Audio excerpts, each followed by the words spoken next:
Welcome everyone to this Microsoft Kodu Game Creator Workshop. Today I'm going to show you some of the most exciting work that we've been doing with Kodu Game Lab over the last 2 years, really, since Kodu was released. And then the session is going to be pretty hands-on.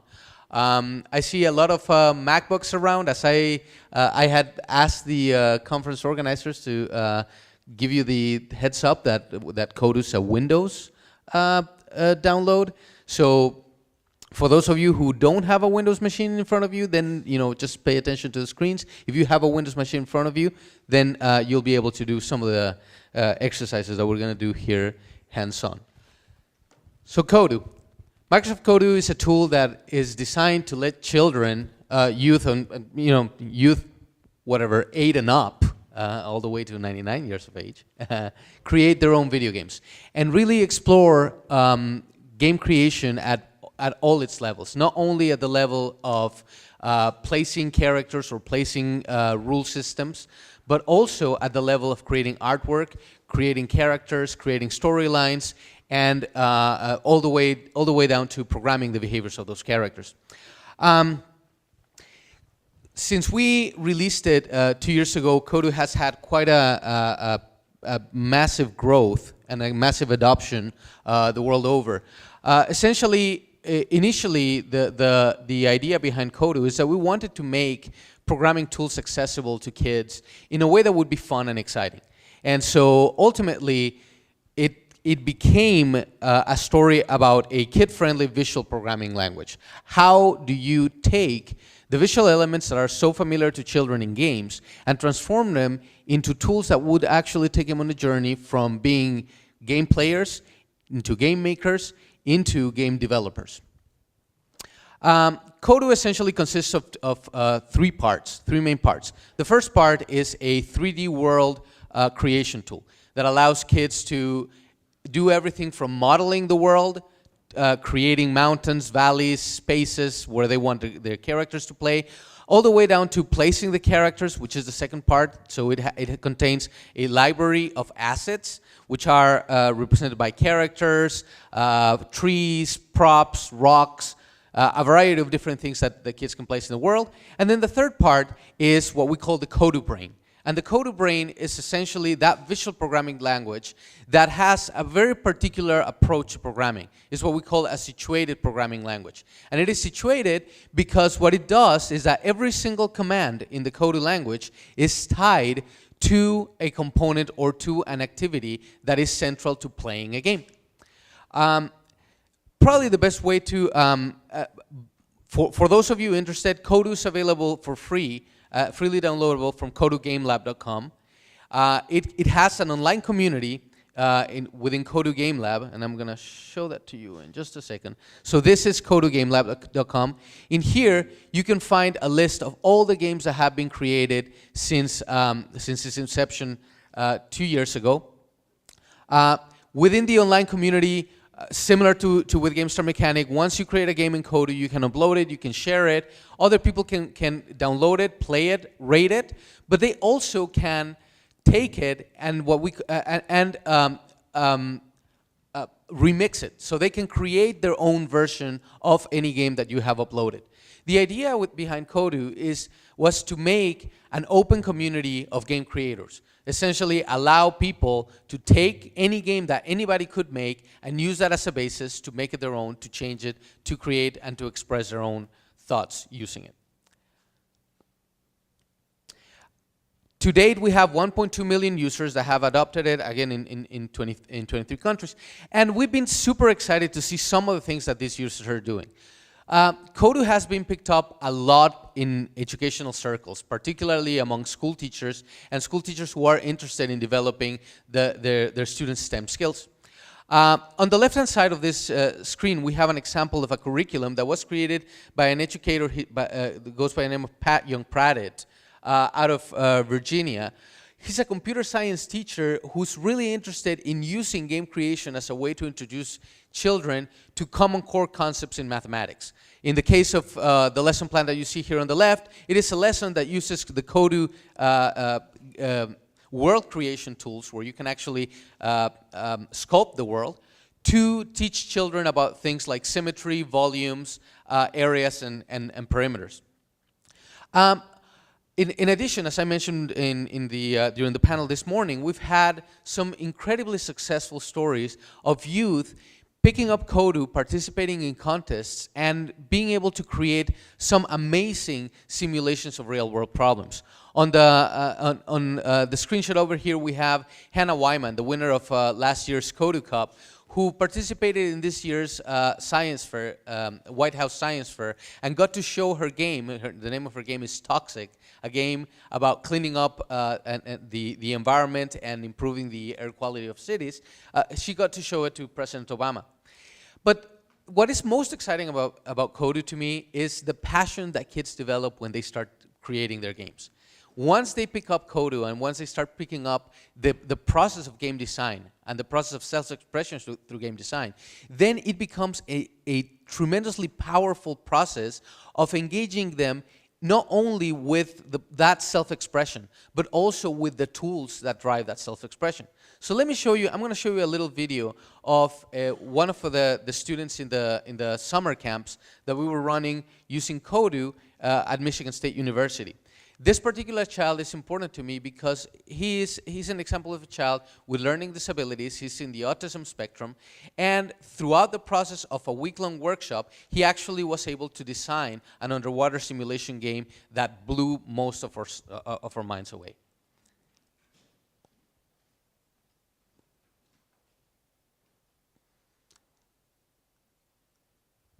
So what's your name? A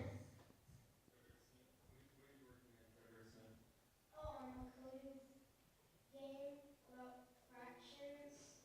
I've also been working on some other games that are 2D or that are a lot more complex. This was an assignment to see if I could make a game with fractions, and so that's what I did. Then I'm making a game where we're playing this little glowing firefly thing that's traveling the solar system. Are these games, are they supposed to teach people stuff?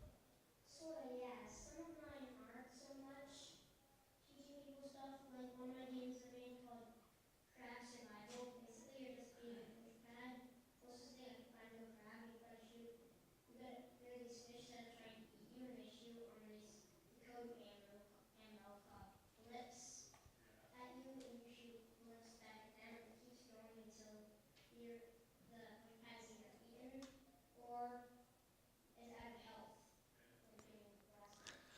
If you pay attention to the way that he's discussing his game, he's actually discussing the rules in a lot of detail.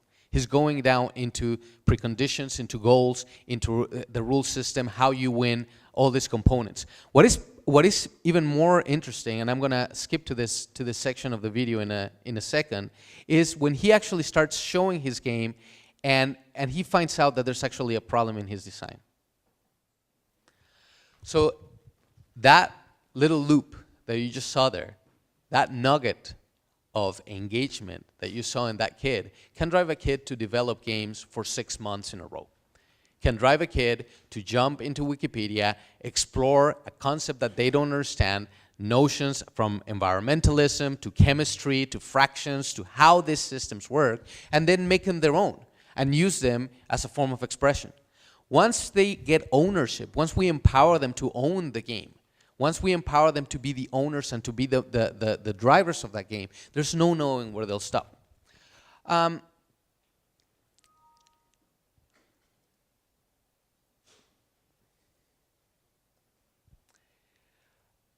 So the best way to understand how Kodu works is to actually see it in action. So what I'm going to show you right now is a series of steps. For those of you who have Windows laptops, you can follow them. And for those of you who don't, at least you can learn how it's done. I'm going to show you a series of steps to actually creating a very simple game, but yet a powerful game using Kodu. So this is the launch screen for Kodu Game Lab. Essentially, the The main screen, whenever one launches, oh, and actually, this is an older game, so let's start with a new empty world.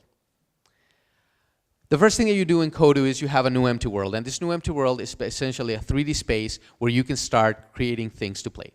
Now, Kodu provides you with a series of tools that allow you to modify that initial blank world in really powerful ways.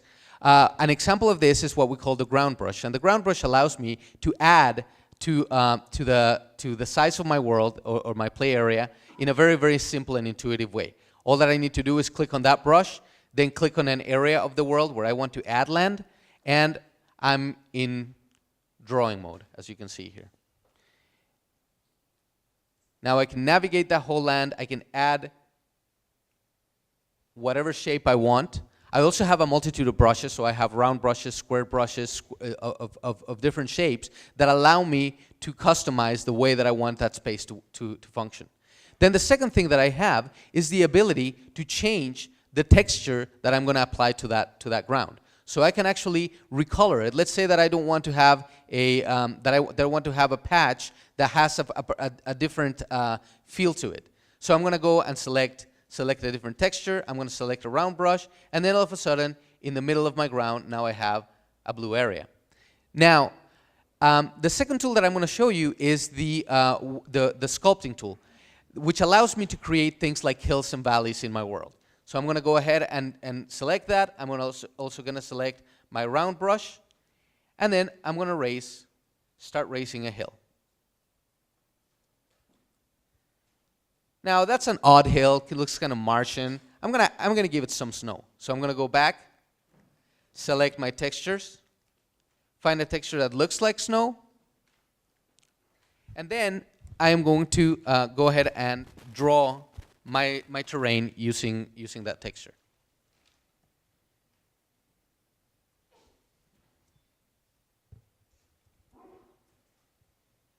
So all of a sudden I have something that looks a little bit more like a snow-capped mountain in there. Now, what is a game? What fun is a game if you don't have something to play with? Well, the next thing that I'm going to do, whenever one designs a game, one of the fundamental pieces that one needs to begin to think about is something that we call a core mechanic. And a core mechanic is essentially a fancy word for an activity, something to do in the game. Any game, if you think about any game, including the games that we're playing in GameStar, rock, paper, scissors, the fun starts from an action. In rock, paper, scissors, it's from the thrill of saying, 1, 2, 3, I'm doing something. 1, 2, 3, I'm doing something. If we're playing basketball, it's from the thrill of running, shooting hoops, avoiding people, etc., etc. Well, in this case, it's exactly the same thing. We need to add something to do. And the way to do it is by adding characters to the game. Now, in this case, what I'm going to do is I'm going to make a little racing game, a very simple racing game. The way that I'm going to do is I'm going to choose my character tool, and then I have these menus that allow me to select what characters I want to add. If I want to create a racing game, obviously having something that looks like it can race would be useful. In this case, what I'm going to choose is a motorcycle, the cycle character. Now, the cycle character, all the characters in Kodu are designed along the metaphor of robots. The idea is that these robots represent particular mechanics that allow us to create a broad diversity of games. In this case, the cycle robot is a robot that is optimized to be able to race. What I'm going to do now is the robot is sitting there, but I cannot really do anything with it yet. The first thing that I'm going to do is I'm going to right-click on it, and now I have the option to program its brain. I'm going to open its brain, and this is where the power of Kodu comes. I'm going to go, and all programming in Kodu is based on a structure that is called when and do. When means look for an event that happens in the world, and do is respond to that event. In this case, what I'm going to do is I'm going to say when on my keyboard I press any of the letters WASD, what I'm going to do is I'm going to move. Plain and simple. Then what I'm going to do is I'm going to go back and hit play. And now I am moving my character around the world. Of course, my character right now is not too fast. I would like to make it a little bit faster. I go back to my character. I'm going to right-click. I'm going to change its settings. And here, I can modify things like its forward speed, its turning speed, its acceleration. and a number of other properties. In this case, I'm going to increase its forward speed, press play, and now my character is moving a little faster. Now, right now, I'm having some fun running around the circle, but wouldn't it be fun to actually have some competition, to be able to run against somebody else? Well, the first thing I'm going to do is I'm going to add an opponent to my game. I'm going to add another character. It's going to be another motorcycle. Now, if you notice right now, the two motorcycles look exactly the same. So it would be hard for me to tell which one is which. Well, the way to tell which one is which is if I select my opponent, I can actually change the color of my opponent in those circles on top. So I can select the hue that I want to apply to the opponent. In this case, I'm going to make my opponent red. Now, I'm going to use the second most powerful characteristic of Kodu, which is the ability to create artificial intelligence using that programming element. In this case, what I'm going to do is I'm going to say, first, I'm going to create something called a path. And a path allows me to establish, essentially to give a guide to any character that I program to be able to follow a sequence of steps. So for those of you who are familiar with games, what type of game, what genre of game was that? Platformer. Why was it a platformer? What made it a platformer? You can fall off, you can have to jump, you collect coins. All of those elements, all of those fundamental elements that you are analyzing right now are exactly the fundamental elements that we want kids to analyze. And then we want them to use those elements to be able to pick up the tools that will allow them not only to program those particular kinds of games, but a variety of other kinds of games. And ultimately, introduce them to the principles that will help them think about systems in general, complex systems.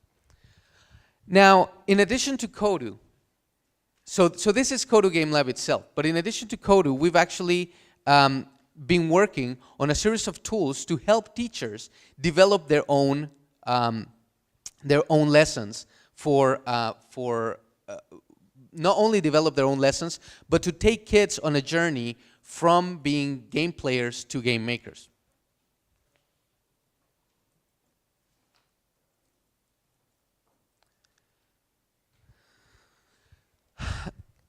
Last week at the Games Learning and Society Conference in Madison, Wisconsin, we announced a really exciting initiative that we're working with AMD Foundation called StudioK. And StudioK is essentially three things in one.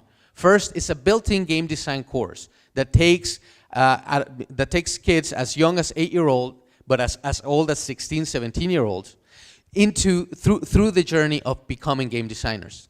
It is essentially that game design course. It is an online curriculum that's built into a website, and then it's also a tool for after-school programs to be able to create, to take kids to create their own games. So this is based on a methodology that we call GRASPs, and it stands for Goals, Rules, Assets, Spaces, Play Mechanics, and Scoring Systems. Let's start with goals. I want to show you. I want to do a little exercise here. So when we look at this game, what is the goal in this game?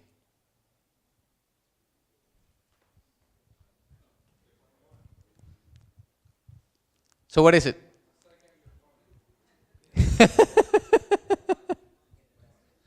To get the most points, right? To get the most points and to basically have a better hand than your opponent every round. What about this one? Save the princess. What about this one?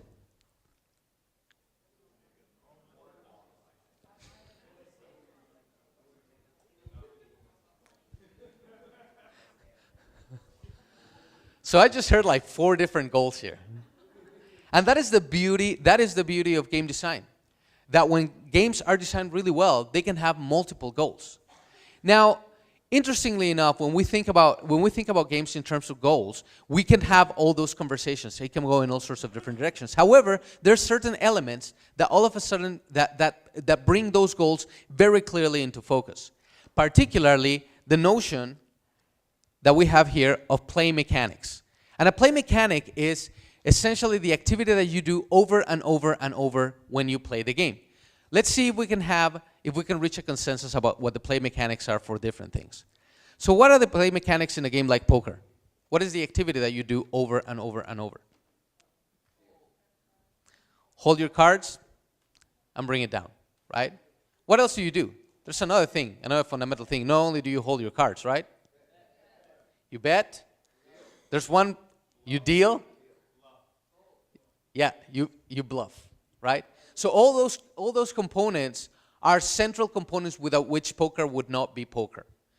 Those mechanics, all the other things can be ambiguous. Goals might be ambiguous and rules might be somewhat ambiguous. Play mechanics are the seed of a game.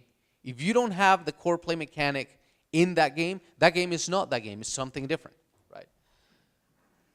If we take something like basketball, what are the play mechanics? What is the fundamental play mechanic? Shooting, right? Scoring a hoop. If you don't have that, then basketball is not basketball. Like, that's your central play mechanic. Dribbling is another one, passing is another one, right? But the fundamental one is scoring a hoop. If you don't have that, that's, you don't have basketball. So the StudioK curriculum is essentially intended to take kids in that journey, understand those fundamental components that transcend most game genres and transcend most games in general, but that at the same time give them what we call tools to think with of complex systems. So we allow them, if we start discussing Monopoly and we say, okay, what's the play mechanic in Monopoly? Then from there we can make a comparison between Monopoly and, say, chess. And we can also make a comparison between the game mechanics in Monopoly and the game mechanics in the stock market. Is that true or not? Are there fundamental mechanics that are the same in the game of the stock market and in the game of Monopoly? Things like offer and demand. So all of a sudden you begin to see how learning game design can become a really powerful entry into other subject matter that's important for children to understand. So the StudioK curriculum essentially takes children in that journey by providing them with structured activities that allow them to begin to think of things like spaces, game mechanics, game goals, and game rules. And we do this through a series of challenges or missions. Now, embedded in those activities, we also have rubrics that allow us to do assessment. And I'll show you what that means in just a second. The fundamental metaphor that we use to deliver the curriculum in StudioK is the concept of missions. You essentially have a series of game design challenges that allow you to explore three aspects of a game: playing a game, fixing a component of a game, and then making your own version of the game. In that sense, we share a lot with the principles of GameStar mechanic. The way that the missions are structured, they are essentially structured on the website. You're going to be able to find them in a sequence that is similar to what you would find in Khan Academy. So if you go into the goals unit, you will find different missions: play missions on goals, repair missions of goals, and then create missions of goals. The same thing with rules, with assets, with spaces, and so on. At the end of every mission, you're going to have something that we call a boss fight. And the boss fight is essentially a challenge that's an extra challenge over having created your own game. For example, in the game that I just created with the two racers, imagine that I give you a challenge where I say, well, now I want you to create a race where you can only run 10 laps before winning or losing. So all of a sudden, I am actually asking you to build on that little game that you created and begin to think about how to create a win condition, a rule system that allows you to win or lose.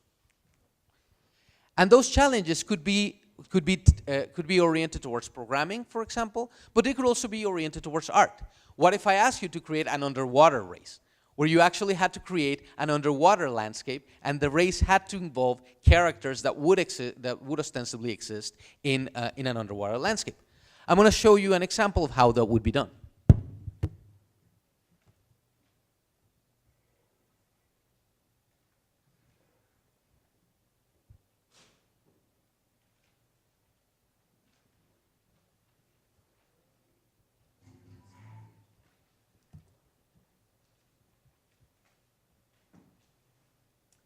So I start one more time with my empty world. I'm going to add some space to it to make it a little bit bigger.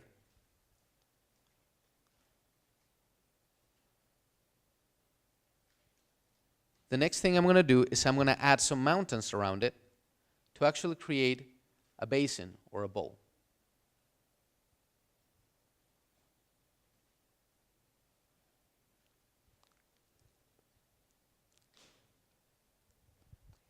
Then what I'm going to do is I'm going to paint the ground a different color to differentiate what's underwater and what's not underwater. This place. And then I am going to add this element of a water surface. Now, inside the water, I'm going to place characters that can actually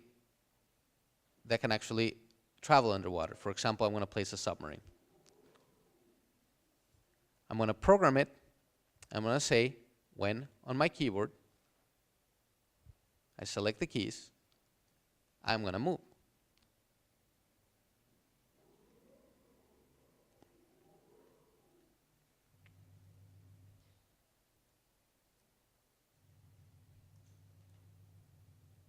Let's see here, and let's do this.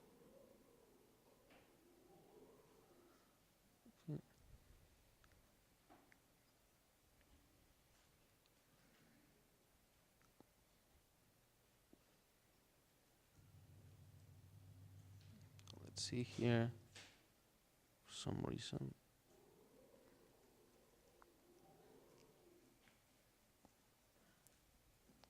Let's see. I made my world too small, so I need to, I'm stuck in the world. So let's reduce some land, remove some of these areas, and now I can test this again. There you go, he's stuck. Let's try this instead. Let's replace this guy with a fish. When keyboard, do move. And now I have something that looks a little bit better under that water.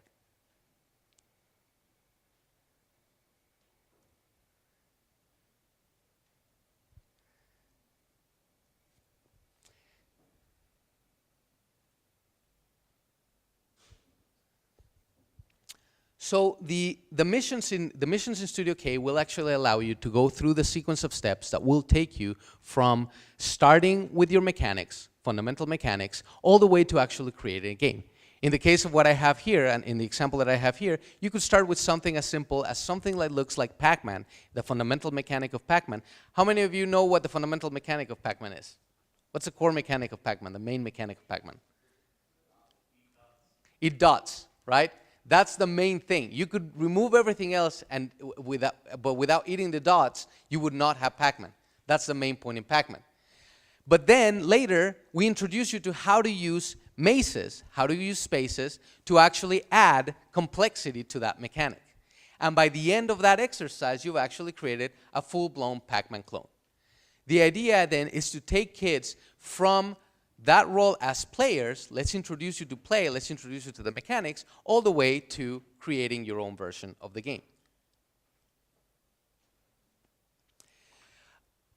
In addition, one of the most exciting features that we're working on with StudioK is the ability to do analytics around the process of game design.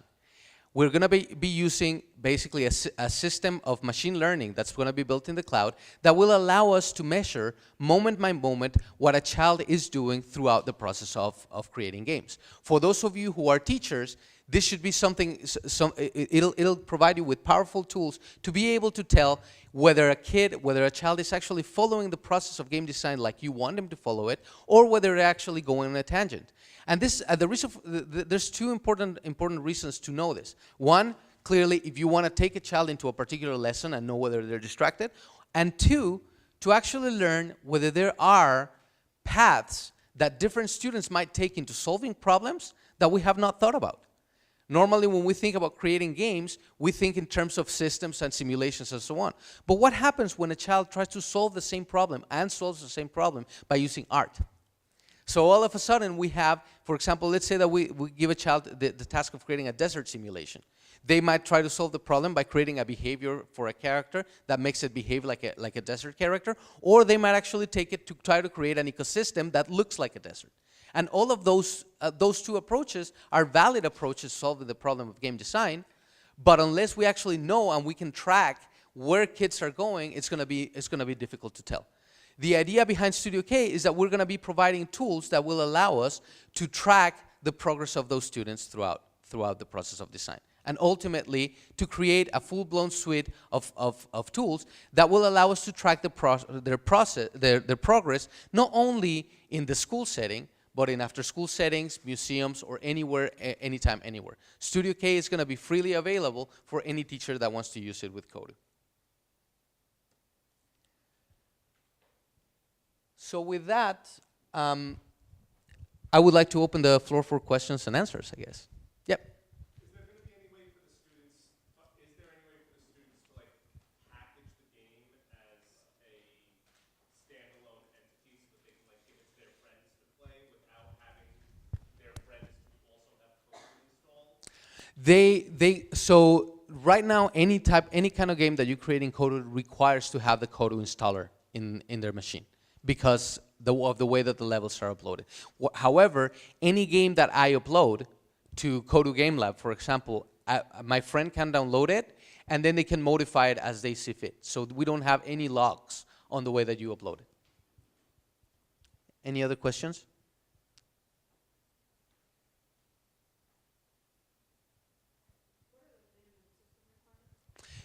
So the minimum system requirements are actually a Pentium 3 processor, which is a really, really old processor.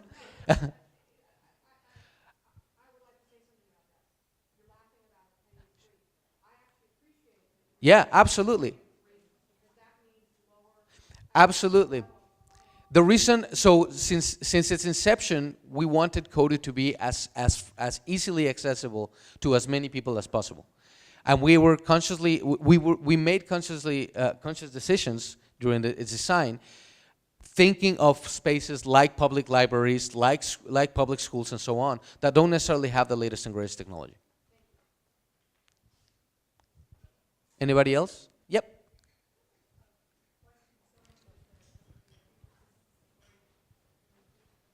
This is really fun, except I'm in a Mac school.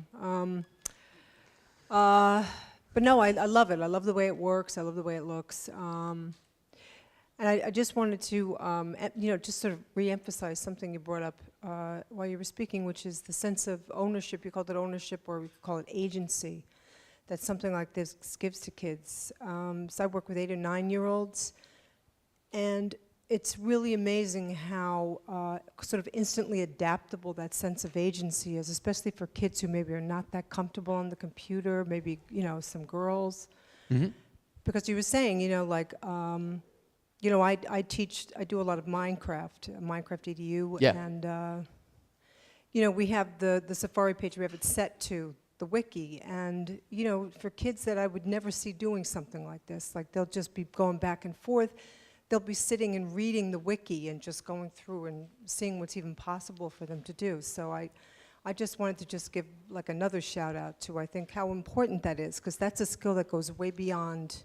Absolutely. That process is super, super important. I mean, one of the main driving forces behind creating StudioK was precisely that we could consolidate a lot of different things that are out there right now for Kodu. People have created curriculum for all sorts of areas, social studies and math and science and so on. We're bringing everything under one roof, and then the game design curriculum becomes kind of the spinal cord, if you will, for people to be able to understand that other curriculum or to use that other curriculum by already having had that onboarding experience. But in addition, we're going to provide a page that has all sorts of different resources, YouTube videos, access to wikis, and to other communities that are currently using Kodu. As I said before, we have 1.2 million users, and they are creating a lot of, they're making a lot of different things in the space. Yeah? The name of that His name was Fred. Fred.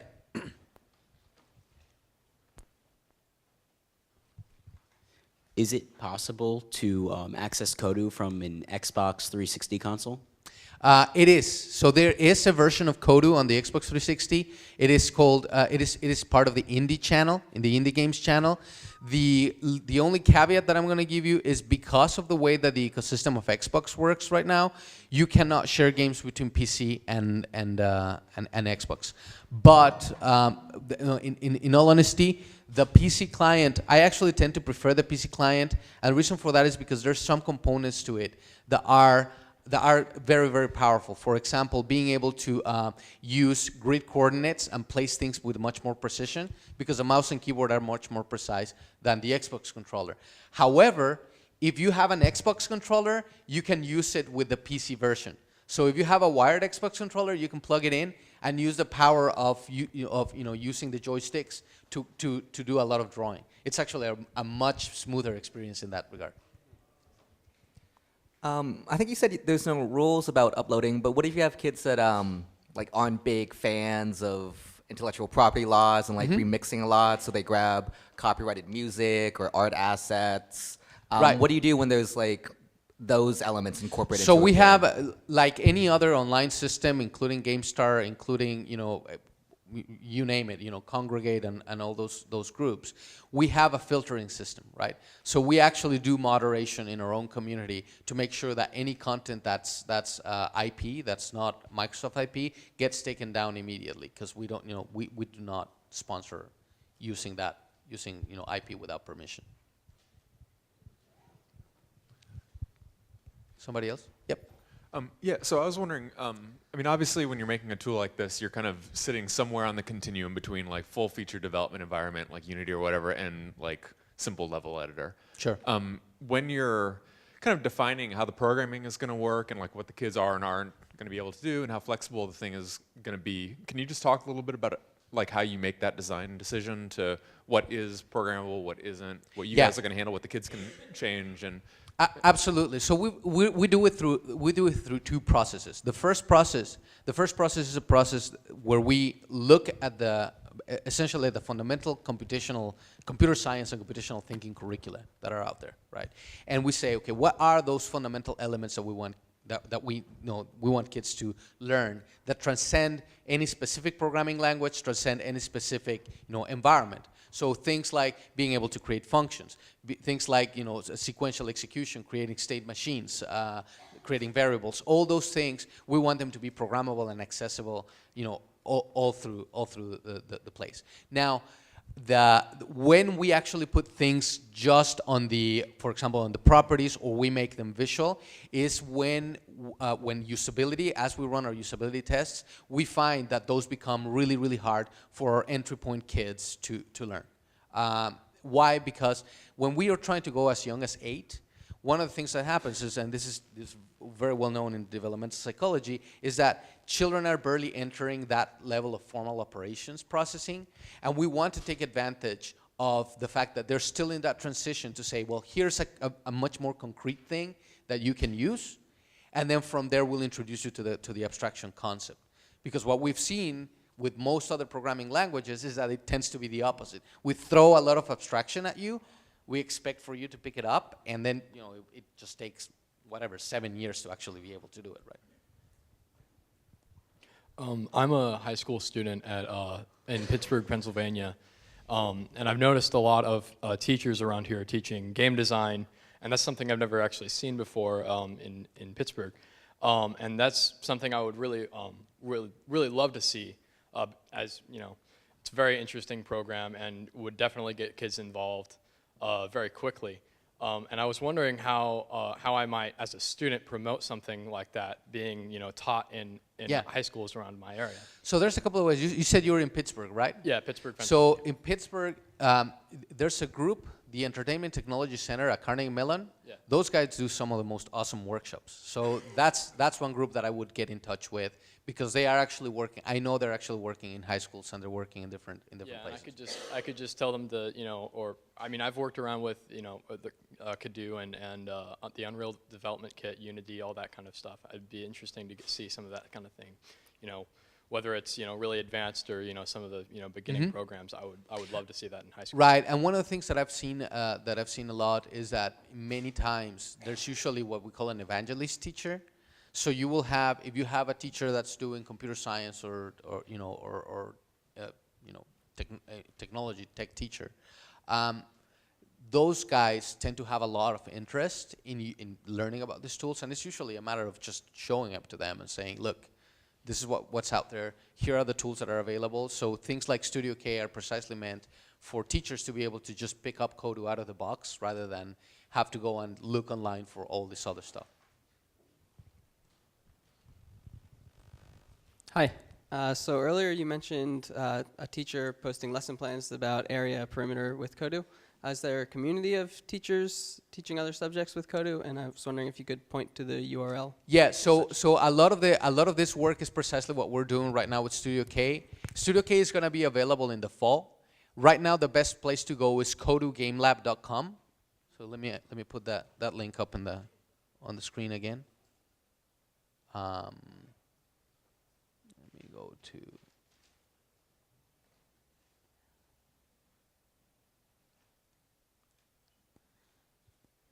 What was it?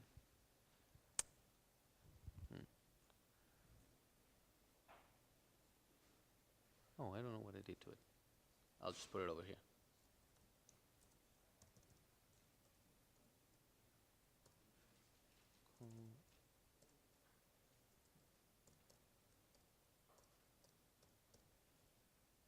KoduGameLab.com. That is the best place that you can go right now. There you can actually find links to the existing curriculum. So the curriculum for StudioK is now available. You can now download it from KoduGameLab.com. All the website and the facilities that we're building, those will be available in the fall. We're actually starting, we're kicking off in the next couple of weeks a set of research pilots with the University of Wisconsin that will be testing this with the gracious funding from AMD Foundation. We're going to be working on doing the research on that. Any other questions? Okay. Well, thank you so much for participating.